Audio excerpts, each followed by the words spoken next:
राज्यामध्ये गेल्या 2 महिन्यांमध्ये झिकाच्या 8 रुग्णांची नोंद झाली आहे। ओएसिस फर्टिलिटीच्या तज्ञांनी आयव्हीएफ उपचार पद्धतीद्वारे 1 लाखांहून अधिक जोडप्यांना मातृत्व प्राप्तीचा आनंद दिला आहे।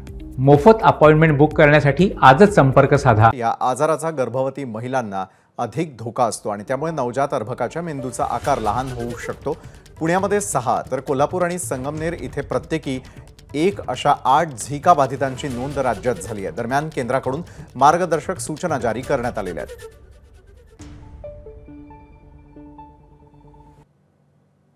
आता हा रोग डासापासूनच होतो।